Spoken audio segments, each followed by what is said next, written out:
How's it going, everybody? Today this is a new copart build I got from Copart. Let's take a look at it. The paint is in really good condition.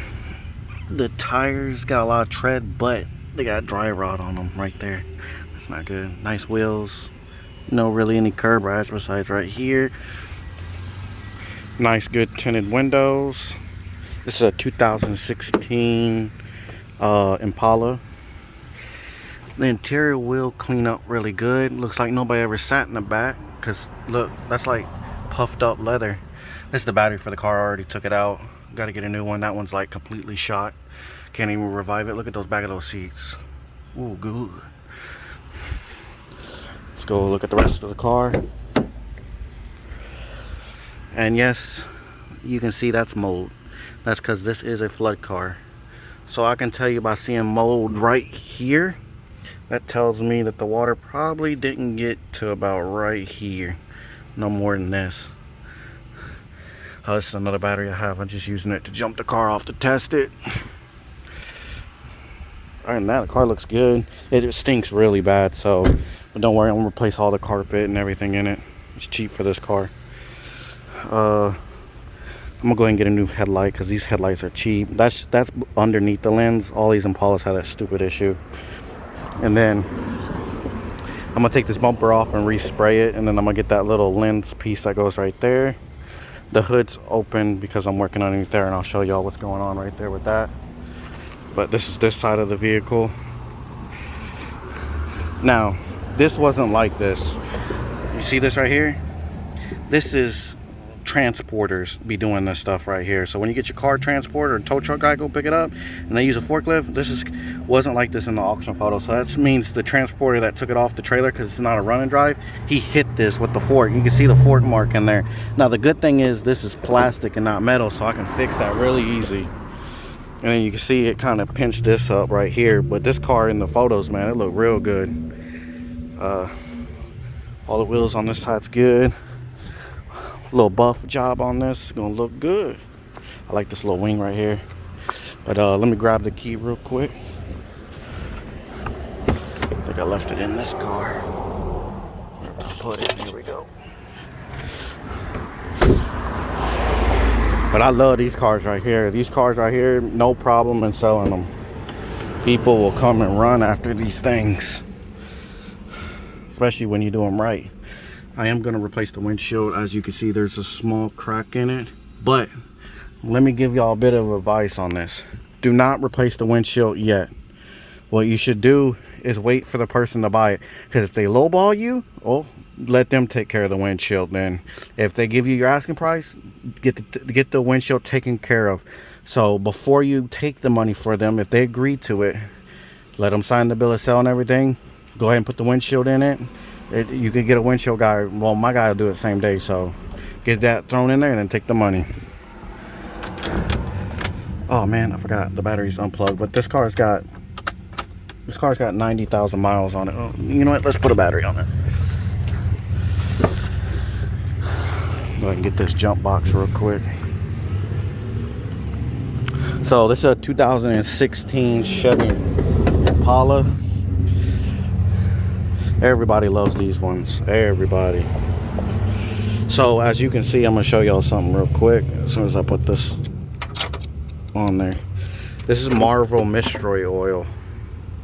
So this motor had water in it, and how I could tell it had water in it before I even try to spin it over is because look at this. Look at that filter. I could tell there was water in it.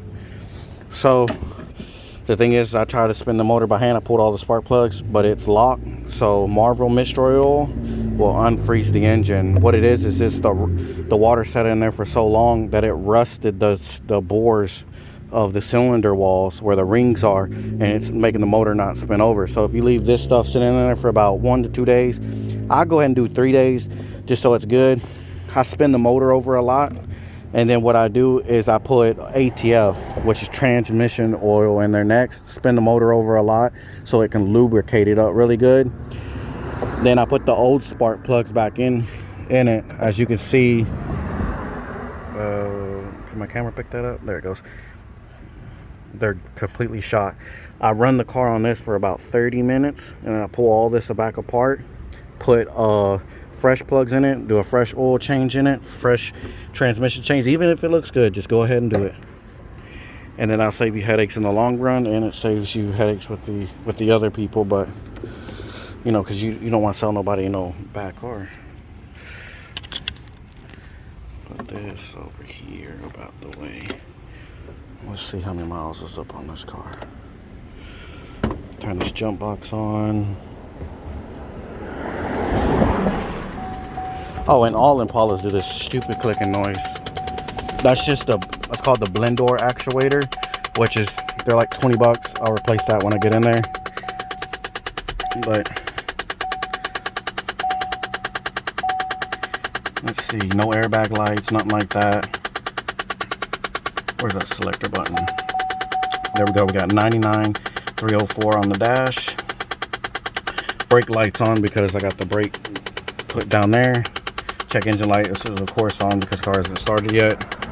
But I'll give y'all a nice updated video as we go along with this one. See, these cars I like buying. I'd rather buy Flood than Wreck. Flood is the easiest stuff to fix. So especially this car. This car has no modules in the bottom of it. Everything is up high in the dash.